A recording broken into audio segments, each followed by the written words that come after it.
అధికారంలోకి మేమే, అధికారం మాదే, ప్రజాప్రభుత్వాన్ని ఏర్పాటు చేస్తాం, మా సభలకు వస్తున్న జనమే ఉదాహరణ. జగన్ ప్రభుత్వానికి మిగిలింది 46 రోజులే.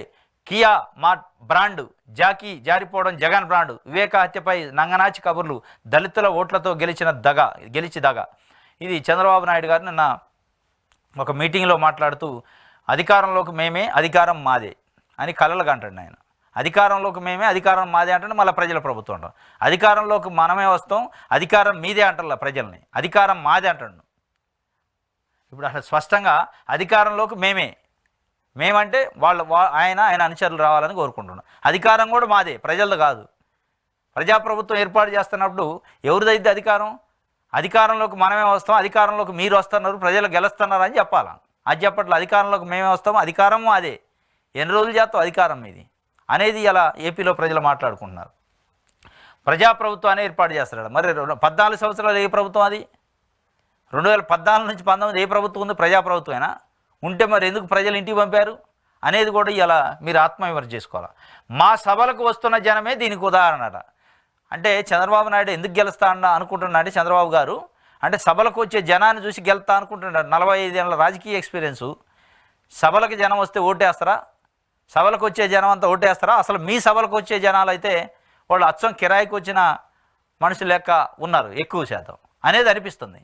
ఆ కనెక్టివిటీ కానీ, ఆ సంతోషం కానీ, ఆ ఉత్సాహం కానీ ఎక్కడ కనిపించట్లే.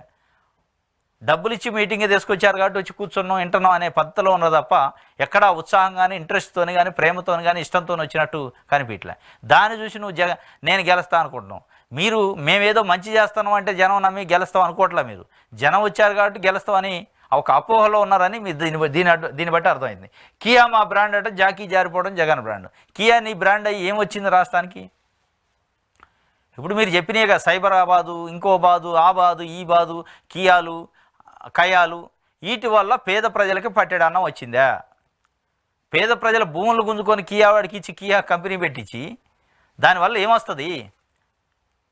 వాడు ఏ దేశంలో, వేరే దేశాల్లో దానివల్ల పొల్యూషన్ ఉంటుంది, దానివల్ల ప్రజలకు ఇబ్బంది అవుతుందని ఓడు పర్మిషన్ అయిపోతే ఇక్కడికి వచ్చి వాళ్ళు పడ్డారు.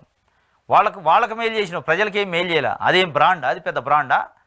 నువ్వు ఎవరినో పెద్ద సామాన్య ప్రజలకు కియా కంపెనీ పెట్టించినట్టు, సామాన్య ప్రజల పారిశ్రామికతలు చేసినట్టు అదొక బ్రాండు. ఇట్లా మీ బ్రాండ్లు ఈ చెప్పుకుంటేనే ప్రజలు మోసం చేసినట్టుగా 2019లో వీళ్ళు కార్పొరేట్లకు బ్రాండ్లు తప్ప మనకి కాదు అని నిన్ను ఇంటికి పంపారు. ఇలా సామాన్య ప్రజలకు ఏ రోజన్నా అకౌంట్లో డబ్బులు వేసినావా అనేది ప్రజలు అనుకుంటున్నారు. ఏ రోజన్నా ప్రతి మహిళకి డబ్బులు వేసిన పరిస్థితి ఉందా? ప్రతి మహిళకి ప్లాట్లు రిజిస్ట్రేషన్ చేసిన పరిస్థితి ఉందా? నువ్వు మాట్లాడితే కియా గురించి, రిలయన్స్ గురించి, అంబానీల గురించి, అదానీల గురించి, సాఫ్ట్వేర్ కంపెనీల గురించే మాట్లాడతాం తప్ప సామాన్య ప్రజల గురించి అది కాదు కదా. ప్రజలంటే ఎవరు? మెజారిటీ ప్రజలు ఎవరున్నారు? వాళ్ళకి ఏం మేలు జరగాలి అది చూడాలి తప్ప నువ్వు సాఫ్ట్వేర్ కంపెనీలు, కియా కంపెనీలు పెట్టి నా బ్రాండ్ అంటే దానివల్ల సామాన్య ప్రజల పల్లెంలోకి ఒక పట్టెడు అన్నం వస్తుందా అనేది కదా ఇవాళ ప్రశ్న. ఇవాళ ఉన్న ప్రభుత్వం అకౌంట్లో డబ్బులు వేయటం వల్ల వాళ్ళ పిల్లలు చదువుకుంటున్నారు, వాళ్ళ పిల్లలకి సరైన వస్తువులు ఇస్తున్నారు, వాళ్ళకి పట్టెడు అన్నం వస్తుంది. అది ఏ రోజైనా మీరు చేశారా? ఏ రోజు కూడా ప్రభుత్వ సొమ్ము ఒక నయా పైసా వాళ్ళ అకౌంట్లో పడ్డ దాఖలా లేదు. మాటలు చెప్పేది నేను అభివృద్ధి చేస్తున్నా, నాకు విజన్ ఉంది, నేను సంపద సృష్టిస్తా అని చెప్పేది. ఆ సంపద ఎవరికి సృష్టించడం? నువ్వు సృష్టించుకున్నావు, నీ చుట్టూ ఉన్న వాళ్ళకి సృష్టించడం. దానికి ముద్దు పేరు పెట్టుబడులు తెస్తున్నావు అంటారు. పెట్టుబడులు ఎవరికి కావాలి? ఆ పెట్టుబడులు వాడు ఎవరికి లాభం అవుతుంది? ప్రజలకు ఏం లాభం జరుగుతుంది అనేది కదా సమస్య ఇవాళ.